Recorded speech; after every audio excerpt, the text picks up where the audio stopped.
Hey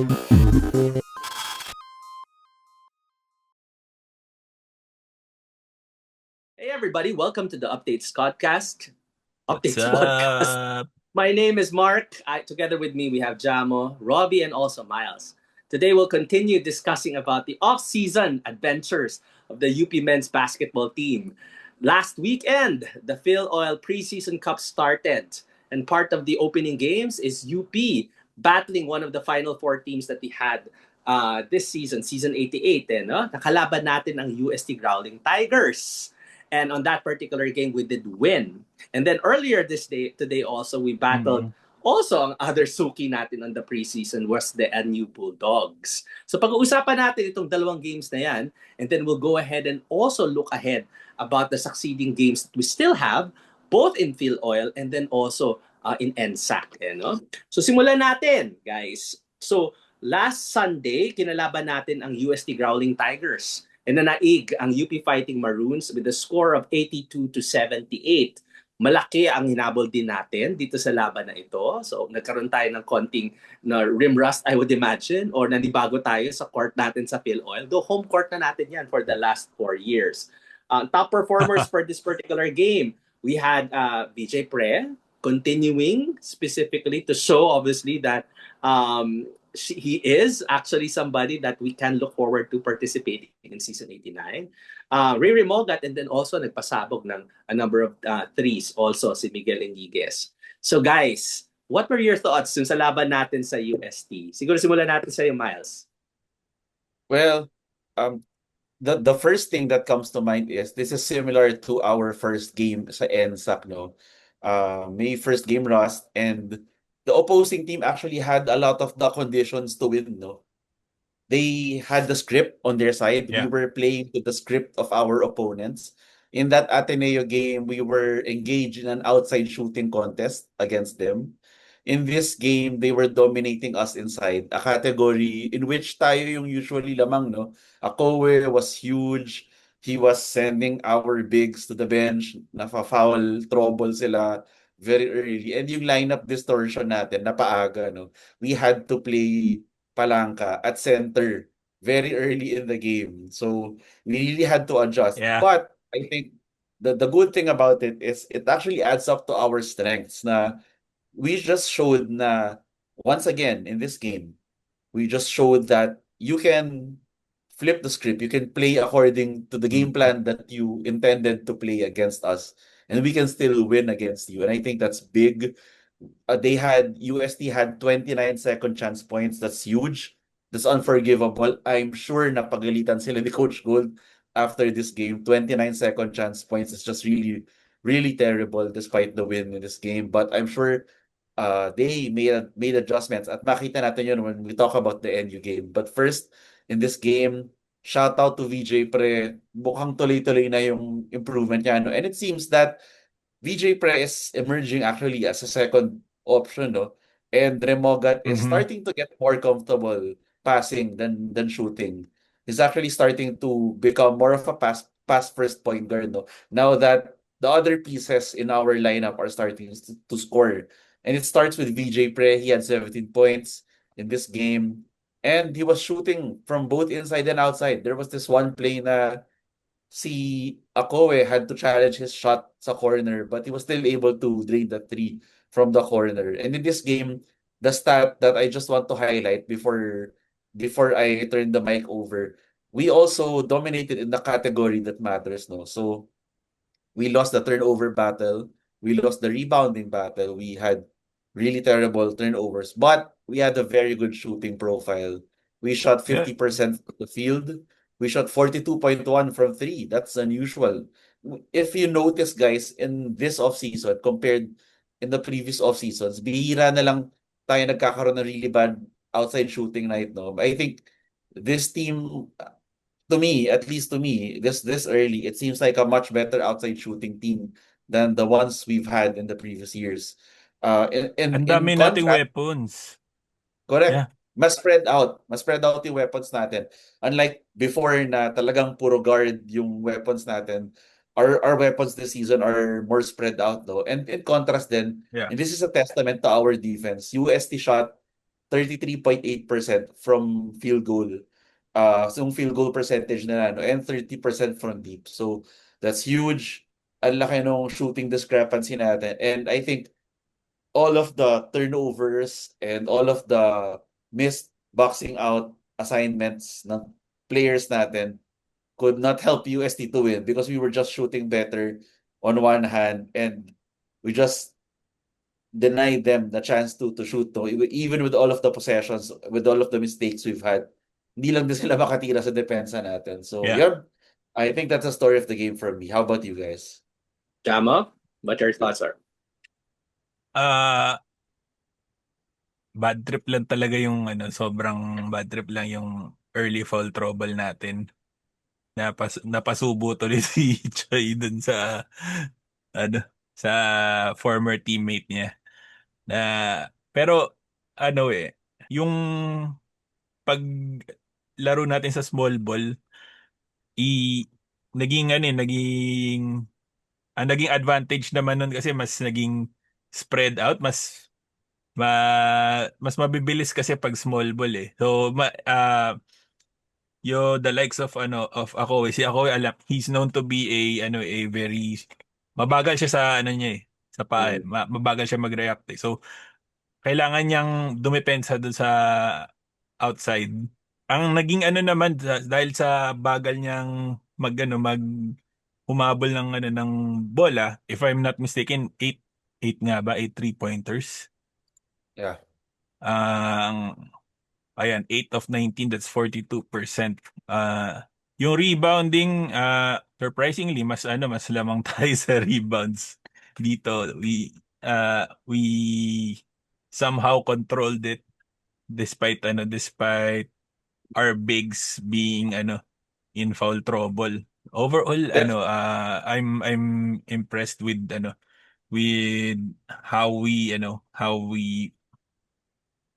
performed.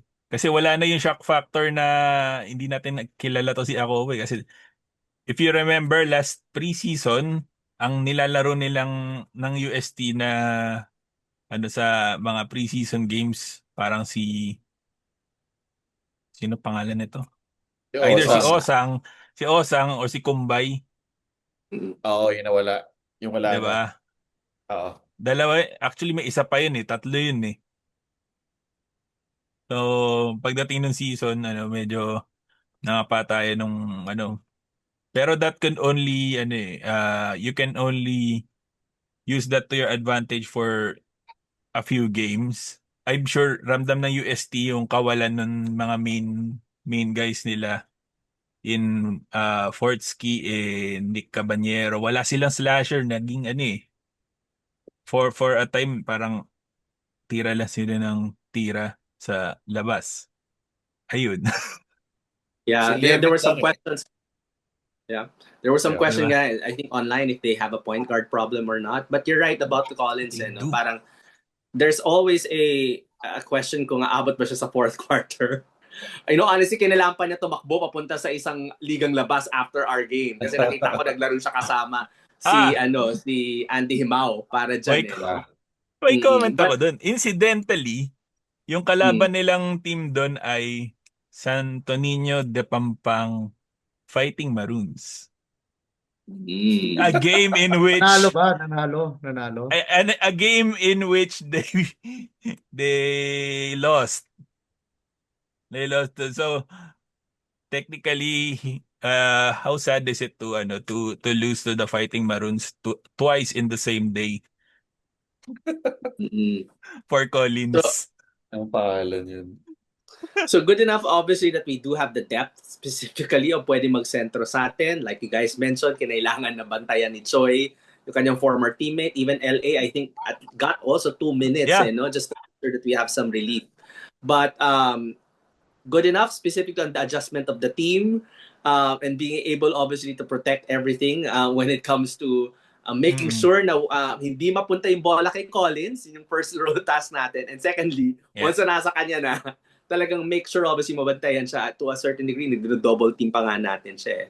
But we overcame that particular test.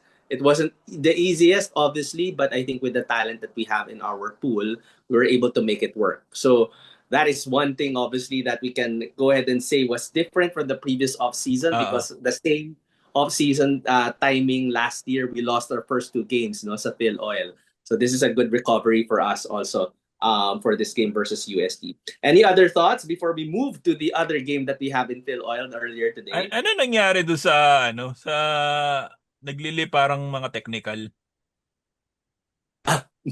Mm-mm. I think, Well, go ahead, Miles. sige. Kasi you guys were watching live eh. Ako, I was watching Gulat na lang ako noon eh on the kasi website, Puso biglang Pilipinas. ganun ng ganun. It started with a second motion. So, Sean Alter fouled and it was a legitimate foul, no? Na-foul niya si Akowe. And then, Ah. Akowe did the second motion after that na nahuli ng ref. So, it wasn't part of the play. It wasn't a continuation of the play. Nakatayo lang si Alter. He was shoved by Collins Akowe. So, rightfully, the refs called a tech. Pero, inexplicably, si Pido Harencio, he complained excessively sa ref. So, natawagan niya siya ng technical foul after that, no? And that was what the commotion was all about. So, it was actually surprisingly good calls by the refs, no? Pagdating dyan. I thought, even though there were some questionable fouls called on our bigs during play, but during that time, the refs were able to control the game. They were able to diffuse the situation. And natakot din yung UST, no, na ma-eject yung coach nila. Yun. It was really funny. The refs were the commentators were calling it right, no. For once, the commentators got it right na the texts were rightfully called against Collins Akowe and Pido Harencio. I think there was another technical that was called later in the game. I forgot who it was against, no. Pero the refs were really trying to keep the game under control. And in that respect, I think they did a good job.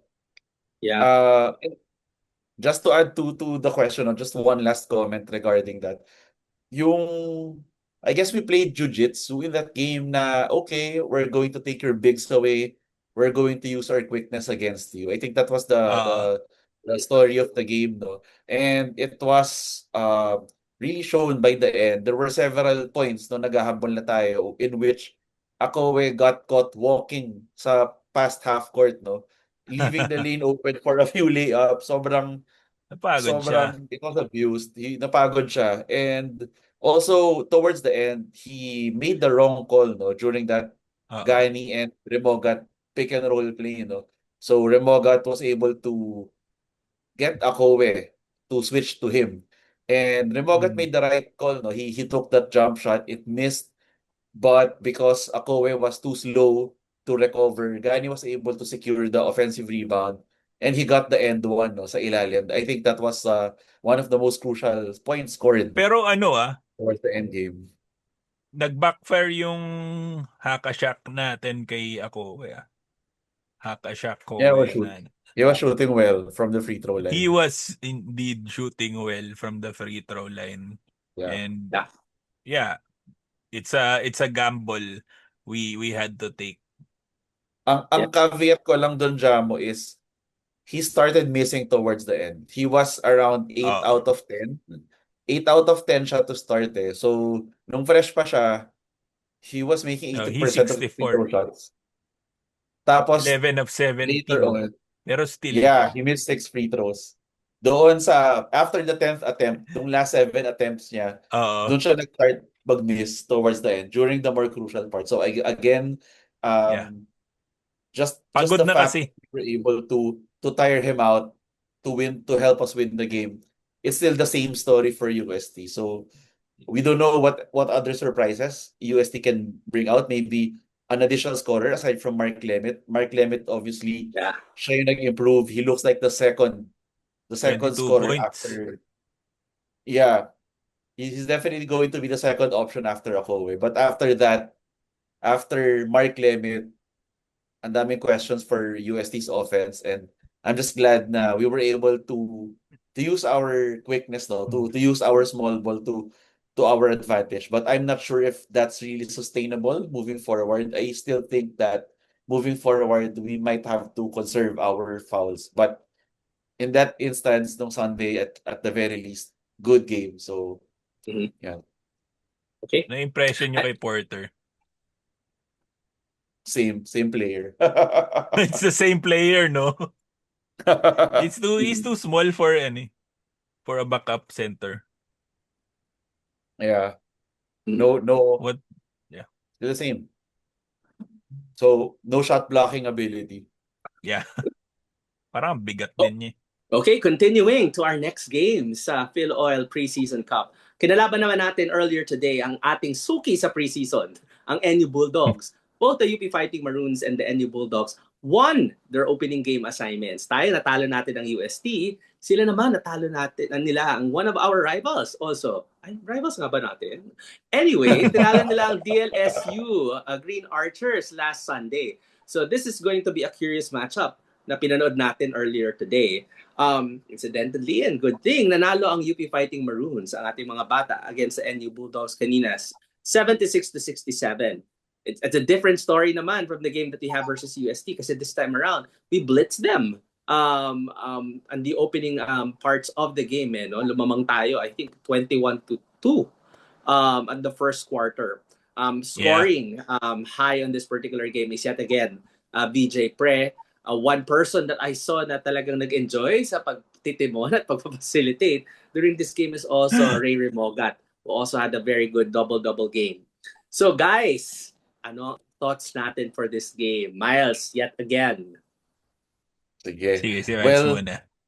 in this game, I thought I got really scared kasi the way that NU beat DLSU was by owning the rebounding war, no?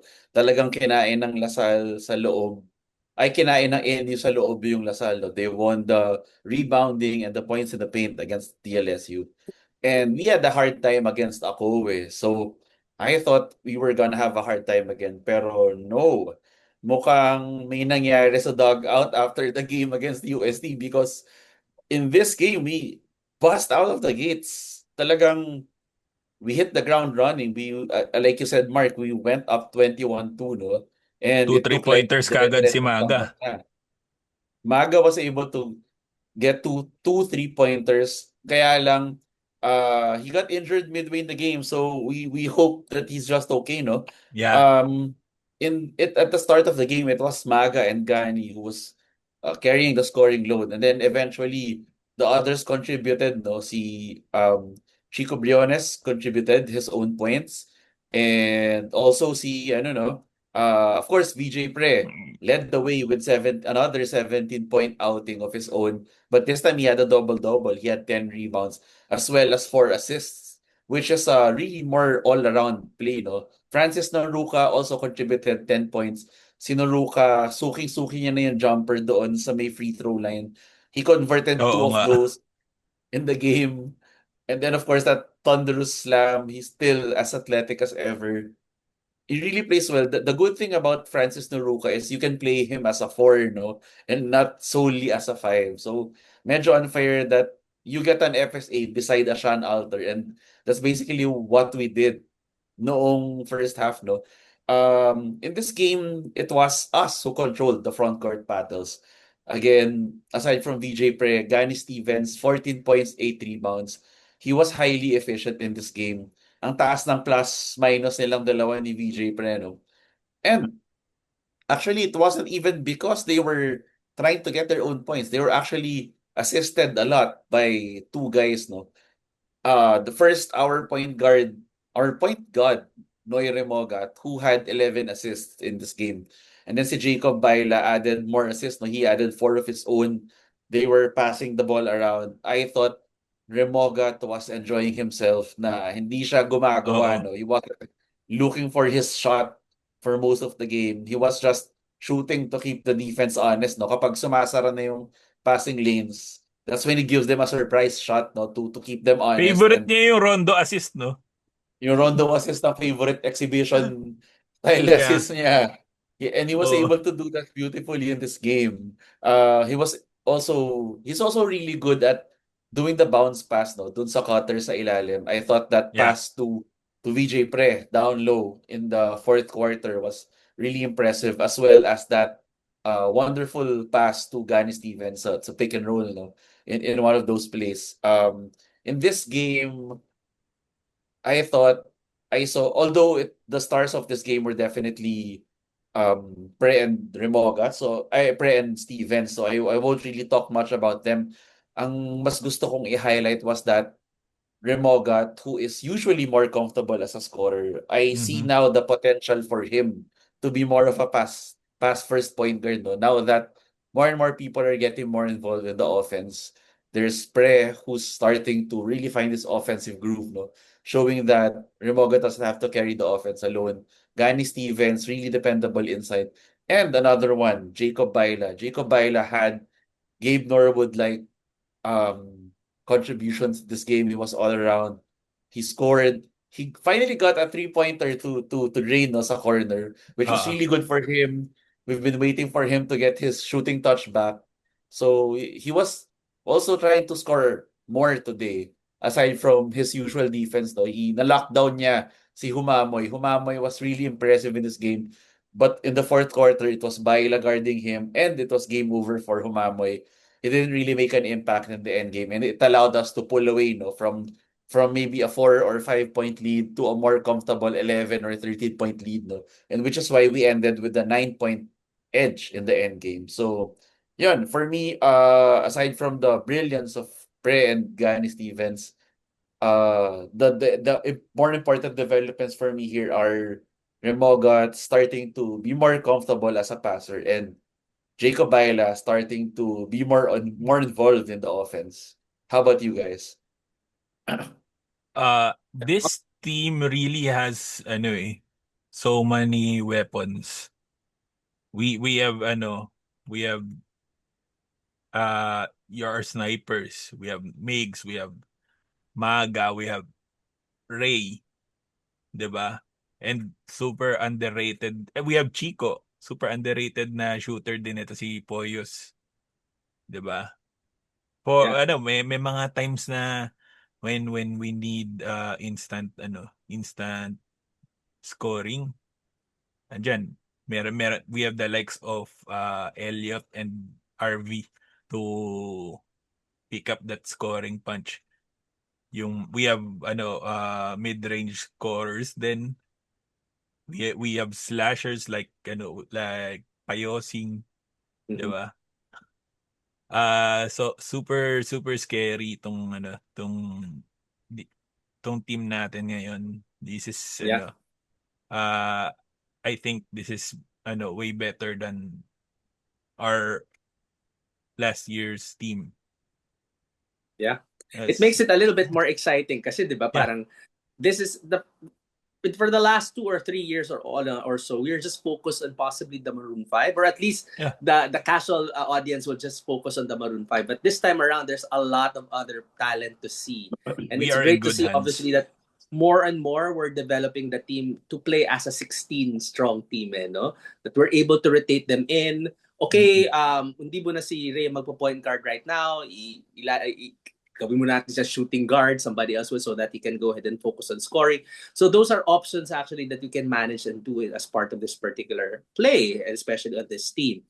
So the dynamics is something that we really would like to see. I think the first quarter for this NU game is a testament specifically on how focused the team is in making sure that we improve. In just one sample game coming out of that LaSalle Mm-mm. versus NU, they were able to do the right scouting, be able to know who to defend, and make the right offensive play, and even make the conscious choice perhaps on who to put in as the FSA for this particular game. So those are game adjustments prior to the game or prior to the actual match that the team is actually doing already, Yeah.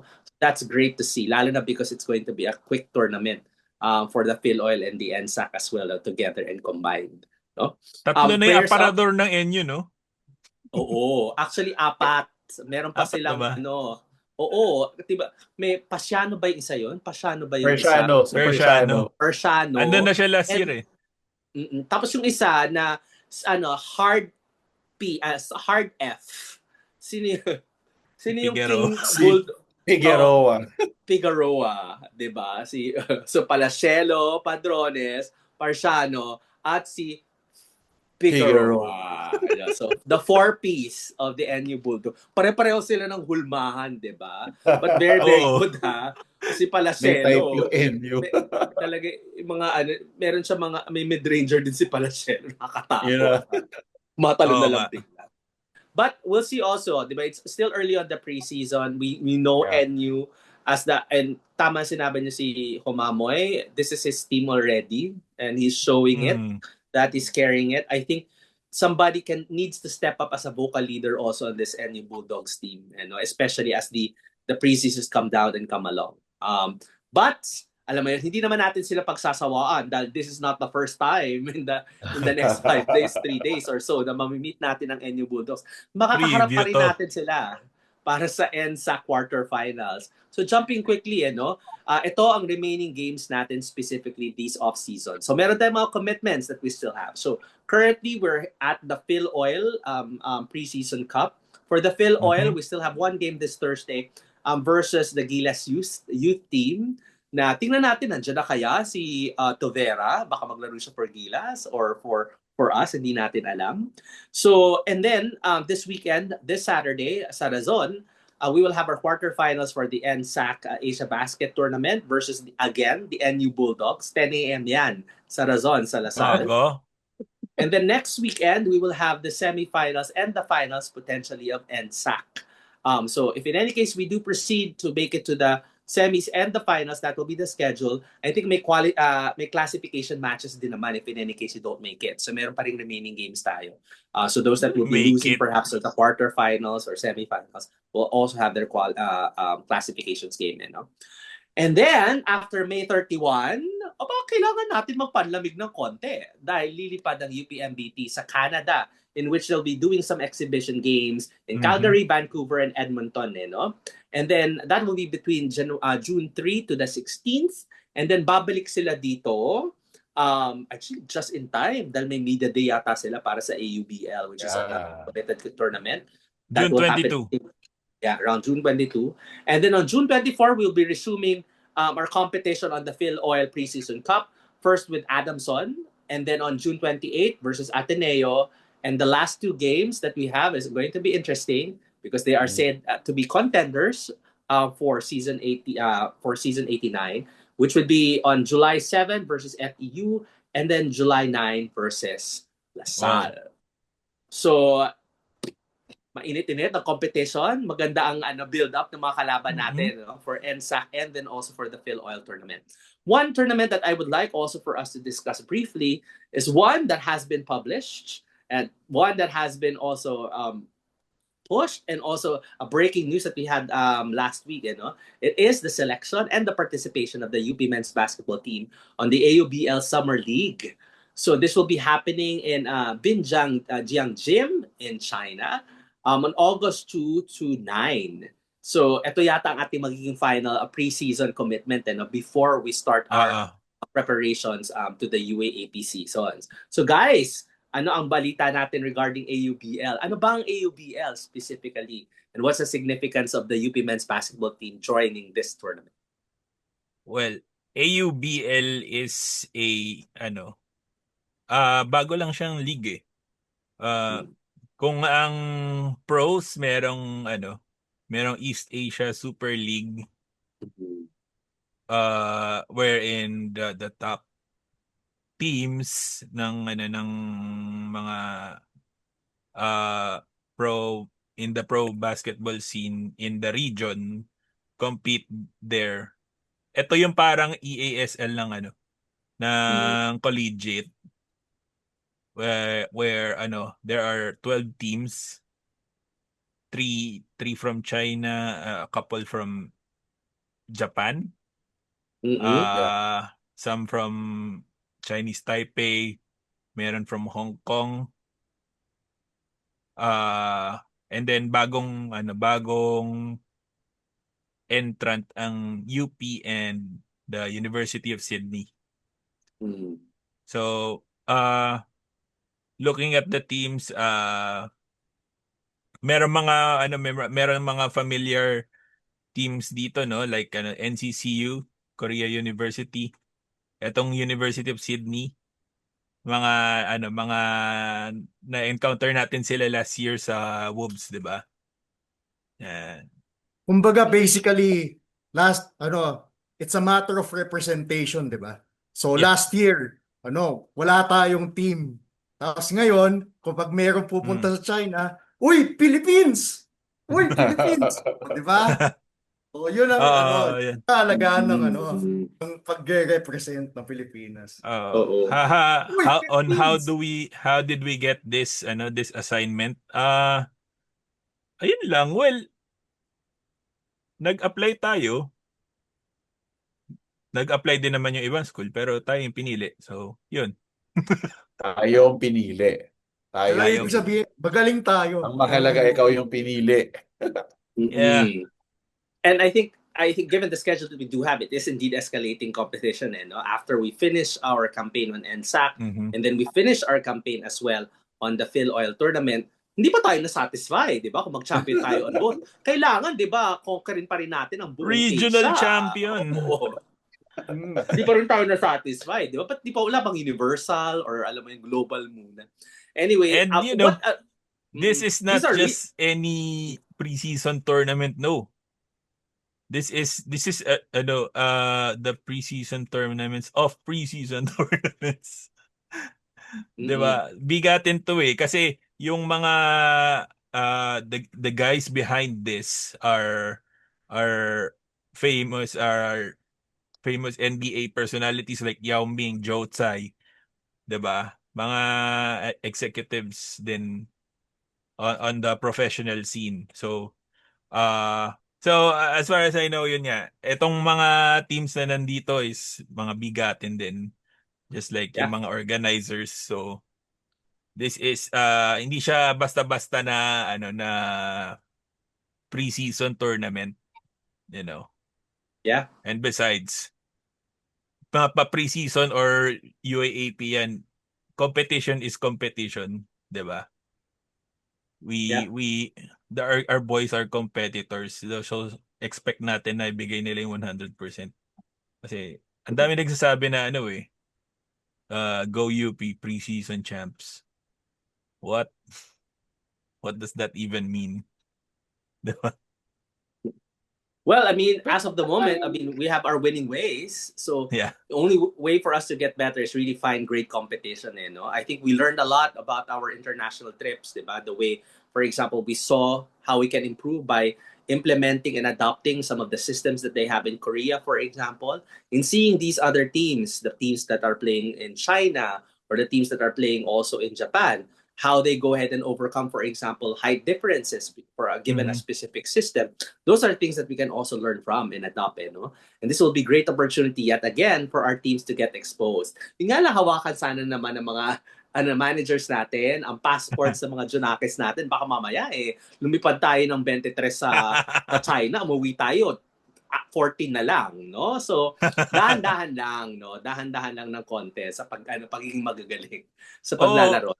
Given the regional nature of this tournament, no, magiging buffet ito ng mga scouts din diba?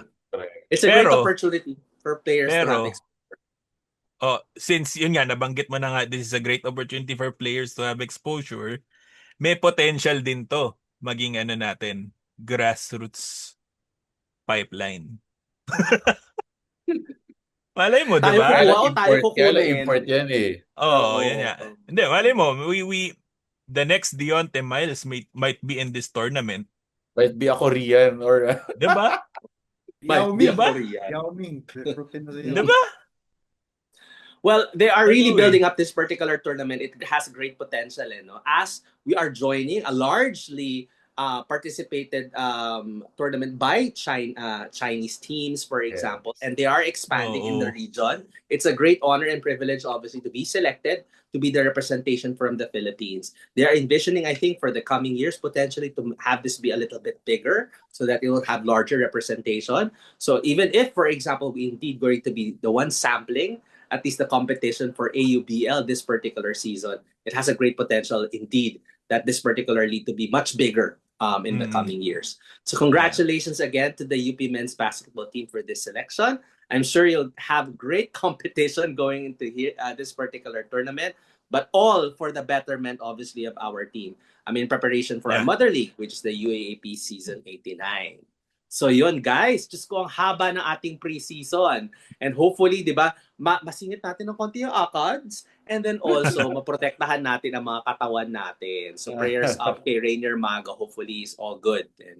Konting Mhm. pahinga lang or pagpag lang sana ang kailangan natin for Rainier Maga. Anyway, summer Anyway. break naman ngayon eh. So, Oo. wala mo na masyadong ACADS. Unless kung Sana. kung nag-enroll ka ng mid-year, 'di ba? Mm-mm. So next Okay. August pa eh. So, bago tayo magpunta sa Season 89, isa na muna natin ang Season 88. There were a few more tournaments that closed out Season 89. And we did participate in the inaugural golf tournament that we have for Season 88. To give us the results of what happened in the Season 88 golf tournament, we have Robbie. Robbie, kamusta ang golf tournament natin? Right. So, huge showing for the UP Fighting Maroons in the UAAP Season 88. So, we continue to make noise beyond traditional sports. So, hindi lang basketball, hindi lang volleyball. Meron din tayong golf. And congratulations sa UP Men's Golf.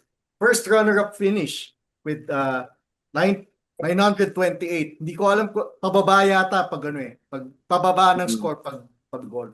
With UP finished first runner-up sa men's with 928, and then sa women's golf din second runner-up with 1,138. So not bad for the first time na hinold ang UAAP Golf. So strong consistency throughout the tournament, yung key. And syempre, way before this, meron na tayong UP Golf organization. So I'm sure madaling nakapag round up ng players na magagaling at pwede nang isabak sa tournament. So important momentum heading into the future UAAP seasons, at natapos natin with a bang ang ating UAAP season 88. So so yung shout out yung dalawa kasing player ng UAAP Golf galing sa aking undergraduate college, UP School of Economics, si Chantela Lapanta at saka si Kirk De La Torre. So both of them are second year UPSE students. So shout out. So may thoughts pa kayo? Congratulations na lang sa Congratulations. Ilan teams yung sumali?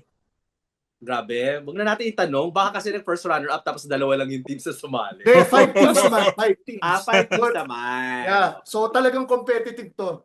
Even if kaka-start pa lang, competitive na. Oo, so, di ba? Congratulations. Hoping na to the next season, manalo tayo ulit. Golf kasi, pang social kasing sport yan, hindi makamasa, di ba? Sure ako goal tayo sa Pitik Bulag at sepak dito, yung piko. Dapat yan yung mga nilalaro natin, di ba? Or alam mo yun. Oy, may PE tayo niya, mga Philippine Games. Philippine Games. Doon tayo Pero, sige, natapos na ang ating grand tournament para sa Season 88. Kamusta naman tayo sa overall ranking? We can prove again na yung mga programs natin sa UAAP, we are becoming a true all-around athletic powerhouse. The UAAP General Championship race, we won third overall or second runner-up in the UAAP Season 8 Seniors General Championship race with 2 gold medals, 8 silver medals, and 3 bronze medals. So, andito yung competitiveness natin across multiple disciplines: basketball, football, judo, iba-iba eh. Ayun. Chess, street dance. Street dance. Golf. Yes. Tapos, congratulations din sa ating UAAP Athlete of the Year, si Charles Lopitania. Congratulations from the UP Men's Football Team. Si Kap massive recognition for the UP Fighting Maroons football star. Well-deserved honor and incredible season leading the UP football team. So, congratulations ulit. Congrats sa lahat ng teams natin. Alam ko magkakaroon tayo ng celebration after all the hours of hard work, training. Hindi yan basta-basta. Ibang mga teams umaga tsaka gabi, araw-araw for 6 days a week. Congratulations sa inyong lahat. And on top of that, you still have to face yung pagkahirap-hirap na akad sa UP. So congratulations. Yeah. Yes. Oo. Congratulations din, Robbie. Ang ating Buti field ba eh? reporter, napansin nyo, nakatayo siya habang nagre-report. No? Parang nasa gitna lang siya ng EDSA, nagre-report ng traffic situation. Congratulations din, Robbie. Susunod gagawin natin, nag-remote talaga si Robbie na tumatakbo siya sa oval. Tapos mag-i-interview na rin siya. Yun yung magiging assignment natin sa kanila. Guys, any additional shout-outs bago natin isarang nating episode at ituloy natin ang off-season games? Shout out dun sa mga nag-hi sa atin. Again, yung mga nakakilala sa atin sa parang nung papunta ako ng sa Phil Oil nung weekend, may nakasabay ako, parang kilala kita. Parang napapanood kita. Nakakatuwa. Anyway, yun lang. Hindi naman kami masungit or anything. Sobrang salamat sa panonood. And yeah, always keep supporting us. Thank you. And yeah. Yeah, continue engaging us on our comment section. Write what you like about the episode. Kung hindi kayo nag-agree sa mga pinagsasabi natin, Write what you hate. Kaya na kami. Engage lang tayo ng engage. As always, this has been Mark, Jamo, Miles, and also Robbie. Keep liking, subscribing, and following us in all of the social media platforms. And as always, UP Fight! UP Fight! UP Fight. Jayo!